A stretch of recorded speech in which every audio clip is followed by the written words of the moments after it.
अस्सलाम वालेकुम दोस्तों, कैसे हैं आप। हम उम्मीद करते हैं कि आप खैर-ओ-आफ़ियत से होंगे। दोस्तों, अगर आप सूबे पंजाब के लाहौर डिवीज़न के किसी भी ज़िले में रहते हैं जिसमें शेखुपुरा, कसूर, नानकाना और ख़ुद लाहौर का ज़िला शामिल है और आपके पास थोड़ी या ज़्यादा ज़रई ज़मीन है, जी हाँ, एग्रीकल्चर ज़मीन है, तो आप बहुत ही ज़्यादा खुशनसीब हैं, क्योंकि साल 2020 के बाद ज़रई ज़मीन की कदर कीमत और अहमियत बहुत ही ज़्यादा बढ़ गई है। हम पहले सुनते थे कि पंजाब की ज़मीन बहुत ज़रखेज़ है और सोना उगलती है, लेकिन साल 2020 के बाद लाहौर डिवीज़न की ज़रई ज़मीन वाकई सोना उगलने लग गई है, क्योंकि पंजाब हुकूमत की पॉलिसीज़ के मुताबिक अब आप ज़रई ज़मीन पे बहुत सारी चीज़ें तामीर कर सकते हैं जो इससे पहले साल 2020 से पहले मुमकिन ना था। तो चलिए दोस्तों, अब मैं आपको एक एक कर वो तमाम चीज़ें बताता हूं जो कि आप लाहौर डिवीज़न के अंदर ज़रई ज़मीन पर बग़ैर किसी इजाफी फ़ीस के थोड़े से पैसों के साथ कानूनी तौर पर बना सकते हैं। सबसे पहले है जी, आप डेयरी फार्म और पोल्ट्री फार्म बना सकते हैं, किसी भी नौइयत का। लेटेस्ट बनाएं, फुल मशीनरी वाला, कंट्रोल शेड, जैसा चाहें आप बना सकते हैं। उसके अलावा आप ज़रई ज़मीन पर मस्जिद भी बना सकते हैं, मस्जिद के लिए ज़रई ज़मीन वक्फ कर सकते हैं। अगर कोई बंदा खुदा तरस है तो वो कब्रिस्तान के लिए भी जगह मुख्तस कर सकता है। इसके बाद दोस्तों, आप ज़रई ज़मीन पर मशीनरी के लिए वर्कशॉप भी बना सकते हैं। आपको पता है कि जदीद मशीनरी मुल्क में आ रही है, तो आप वर्कशॉप बनाकर अच्छा खासा मुआवजा कमा सकते हैं और वर्कशॉप बनाकर आप रेंट पे भी दे सकते हैं। उसके बाद आप बेसिक हेल्थ यूनिट भी ज़रई ज़मीन पर बना सकते हैं। छोटा मोटा अस्पताल बना लें और ठीक ठाक रेवेन्यू कमाएं। वैसे ही आपको पता है कि ज़रई इलाकों में यानी गाँव वगैरह में आपको कम ही हेल्थ यूनिट यानी अस्पताल और क्लिनिक देखने को मिलते हैं। इसके अलावा दोस्तों, आप रिक्रिएशनल पार्क जैसे कि जॉयलैंड वगैरह भी बना सकते हैं बच्चों के लिए। गांव में काफ़ी मेले लगते हैं, इससे भी आप अच्छा रेवेन्यू कमा सकते हैं। इसके बाद दोस्तों, आप 450 स्क्वायर फीट यानी 2 मरले की कमर्शियल दुकान भी ज़रई ज़मीन पर कानूनी तौर पर बना सकते हैं। हालांकि ये सहूलत आपको रिहायशी इलाके में, सनती इलाके में कहीं भी नहीं मिलती, लेकिन ज़रई ज़मीन पर पंजाब हुकूमत ने इसकी इजाज़त दे दी है। इसके बाद सबसे अहम जो चीज़ है वो है वेयर हाउस, जी हाँ, गोदाम। आप 10,000 स्क्वायर फीट तक का गोदाम ज़रई ज़मीन पर बना सकते हैं। और आजकल आपको मालूम होगा कि ऑनलाइन शॉपिंग का बहुत ही ज़्यादा ट्रेंड है। ऑनलाइन बिजनेस बहुत तेज़ी से तरक्की कर रहे हैं, जिसके लिए बड़ी बड़ी कंपनियों को बड़े बड़े गोदामों की ज़रूरत पड़ती है।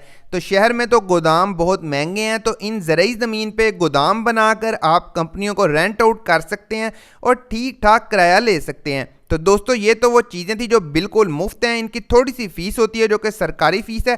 अब मैं आपको दूसरी लिस्ट दिखाने लगा हूँ। इस लिस्ट में जो जो चीज़ें शामिल हैं वो भी ज़रई ज़मीन पर बनाने की इजाज़त है, लेकिन इसके लिए अलहदा से फ़ीस भी लगती है और महकमे से ख़ास इजाज़त भी लेनी पड़ती है। तो फ़ीस कोई बहुत ज़्यादा नहीं है और इजाज़त भी आराम से मिल जाती है। पहले नंबर पे है जी ब्रिक किलन यानी ईंटों का भट्टा।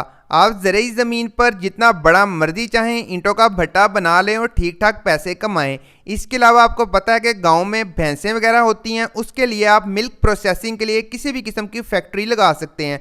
नंबर 2, आप जानवरों का क्लिनिक बना सकते हैं। जी हाँ, आपको पता है कि गाँव में आपको एनिमल पेशेंट्स बहुत ज़्यादा मिल जाते हैं, तो आप पेट्स का क्लिनिक बना सकते हैं। इसके अलावा आप क्लब वगैरह किसी भी किस्म का गांव में बना सकते हैं। ज़ू वगैरह यानी जो जानवरों का ज़ू होता है बच्चों के लिए, वाइल्ड लाइफ पार्क, ये भी आप कानूनी तौर पर इजीली बना सकते हैं और आपको पता है गांव में ऐसी चीज़ें चलती भी हैं। इसके अलावा आप दोस्तों ज़रई ज़मीन पे पेट्रोल पंप लगा सकते हैं, गैस स्टेशन लगा सकते हैं, सीएनजी स्टेशन लगा सकते हैं, एलपीजी स्टेशन लगा सकते हैं। किसी किस्म का भी आप जो पेट्रोलियम से रिलेटेड स्टेशन होता है वो आप लगा सकते हैं। इसके अलावा दोस्तों, गांव में आपको पता है दूर दूर तक आजकल मोबाइल कंपनियां अपने सिग्नल भेज रही हैं, तो आप ये जो मोबाइल के एंटीने होते हैं जिन्हें हम बीटीएस कहते हैं, ये भी अपनी ज़रई ज़मीन में किसी भी जगह पे लगा सकते हैं। ये आपसे ज़्यादा से ज़्यादा 1 या 1.5 मरले की जगह लेते हैं और आपको 1.5-2 लाख रुपए माहाना किराया दे देते हैं। इसके अलावा दोस्तों, अगर आप बसों का यानी ट्रैवल का कोई काम करना चाहते हैं तो आप अपनी ज़रई ज़मीन पे बस टर्मिनल, ट्रक अड्डा, ट्रक स्टैंड, कुछ भी कहें बना सकते हैं बआसानी कानून के मुताबिक। इसके बाद आप किसी भी किस्म की मार्केट बना सकते हैं। फलों की मार्केट बना लें, सब्जियों की मार्केट बना लें, या अगर आपको मुनाफा बख्श लगता है तो आप मवेशियों की मार्केट भी बना सकते हैं। तेल का डिपो आप बना सकते हैं ज़रूरी ज़मीन पर, चावलों की फैक्ट्री लगा सकते हैं, आटे की मिल लगा सकते हैं। इसके अलावा कोल्ड स्टोरेज का बहुत ज़्यादा ट्रेंड है। गाँव में जो आपको वेजिटेबल्स मिलती हैं फ्रेश, शहरों में वो कोल्ड स्टोरेज में रखी जाती हैं, तो कोल्ड स्टोरेज आप रेंट आउट करके काफ़ी अच्छी इनकम कमा सकते हैं।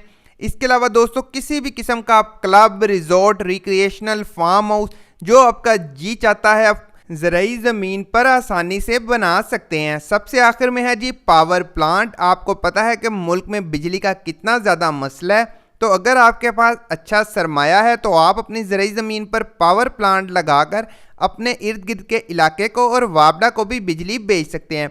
प्यारे प्यारे दोस्तों, ये जो मैंने आपको सारी चीज़ें बताई हैं, अब ये आप साल 2020 के बाद पूरे लाहौर डिवीज़न के अंदर किसी भी ज़रूरी ज़मीन पर बआसानी कानूनी तौर पर बना सकते हैं, जबकि साल 2020 से पहले इनमें से बेशतर चीज़ें आप कानूनी तौर पर ज़रूरी ज़मीन पर नहीं बना सकते थे।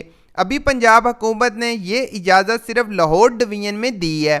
मैंने सुना है कि आरडीए जो पिंडी में रावलपिंडी डेवलपमेंट अथॉरिटी है, उसने भी पंजाब हुकूमत से अपील किया है कि पिंडी डिवीज़न के अंदर भी जो आपको ज़रूरी ज़मीन मिलती है वहाँ भी आपको ये वाली चीज़ें बनाने की इजाज़त दी जाए।